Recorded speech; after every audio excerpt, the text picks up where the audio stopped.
Saya persilakan Pak Abraham. Oke, terima kasih pimpinan.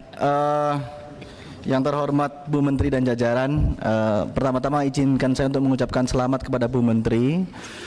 Semoga amanah memimpin kementerian yang sedang digoyang. Saya yakin Ibu dapat memimpin dengan baik kementerian ini.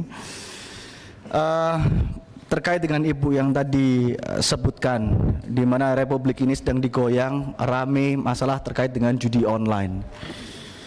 Saya mencoba untuk mendalami terkait dengan perkara ini, bahkan saya masuk cukup dalam terkait dengan perkara ini, dan saya menemukan fakta-fakta yang cukup mencengangkan, di mana sampai di berita dimunculkan 16 orang tertangkap, sebagian diantaranya oknum Kemenkomdigi dan sebagian sipil.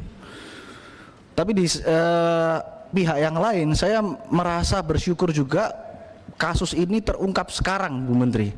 Coba kalau setahun dari sekarang ini barusan terungkap, mungkin Bu Menteri kita yang kena bully ini. Karena ternyata di dalam ini susah untuk saya bilang Kemenkominfo ya, karena pada waktu itu Kemenkominfo, susah saya mengatakan bahwa ini Kemenkominfo melakukan pembiaran, karena menurut saya ini bukan pembiaran, ini Kemenkominfo menjadi pelaku. Maka dari itu hari ini tadi disebutkan Dirjen Aptika sudah hadir, maka pertanyaan ini akan saya lontarkan kepada Dirjen Aptika, bukan kepada Bu Menteri, karena Bu Menteri barusan menjabat. Tolong saya dijelaskan kepada kami, Pak Dirjen, dijelaskan secara detail kepada kami proses pemblokiran yang ada di Kemenkominfo, mulai dari kriterianya sampai diblokirnya situs tersebut. Kenapa saya tanyakan seperti itu? Saya mendapatkan informasi dari zamannya Pak Menterinya Joni Plate dan Pak Menterinya Budi Ari, ini sistem pemblokirannya berbeda. Dan saya katakan hampir pasti ini berbeda karena ada orang sipil yang ditangkap. Jadi tolong dijelaskan mekanisme yang terjadi ya Pak, bukan normatifnya. Karena kalau dalam aparat penegak hukum ya, itu melakukan pemblokiran terhadap sesuatu itu melalui mekanisme gelar perkara di tahap penyidikan, yang dimana setelah itu barusan diblok karena ada hak seseorang yang dicabut di situ. Nah, saya ingin tahu di Kominfo ini bagaimana, apakah ada sistem verifikasinya atau tidak. Nah, apabila diverifikasi, pertanyaan saya, siapa yang mengumpulkan situs-situs itu Pak? Lalu diverifikasi. Pertanyaan saya yang kedua, siapa yang memverifikasi itu?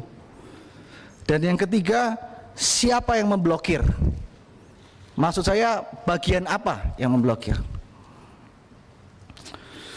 Nah, saya ingin tahu juga terkait dengan pengawasan di Kemenkominfo maupun Kemenkomdigi. Siapa yang mengawasi terkait adanya pemblokiran ini apabila ada terjadi kesalahan? Saya tadi pagi saya conference call dengan pegiat media sosial namanya Roy Sakti dan Mr. Bird. Mungkin teman-teman Kominfo sudah tahu siapa Mr. Bird. Kenapa saya bilang sudah tahu? Karena Mr. Bird dipanggil Kominfo tanggal 12 Agustus 2024. Mr. Bird di situ menyatakan bahwa situs yang diblokir oleh Kemenkominfo pada waktu itu bukan situs judi online, tapi situs WordPress, dan dipanggil, disuruh membuktikan dan dibuktikan di Kominfo, bertemu dengan Pak Bima dan Pak Bintang.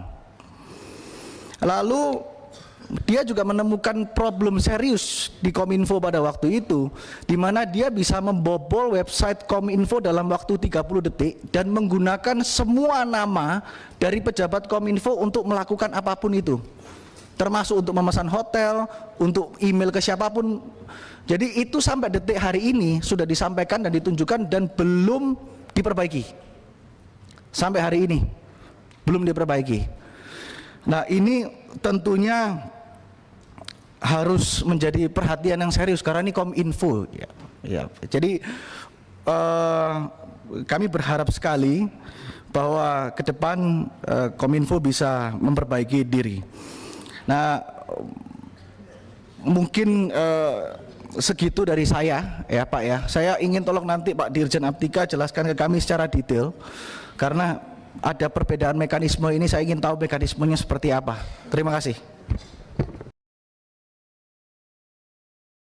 Saat menangkap, mengumpulkan, dan mengolah peristiwa, secara paksa oleh penyidik, kami kerahkan upaya terbaik. Ketika menyampaikan berita serta informasi, kami tak sekadar menyapa. Ada referensi, aspirasi, juga inspirasi yang menjadi misi. Sapa Indonesia di Kompas TV. Independen, terpercaya.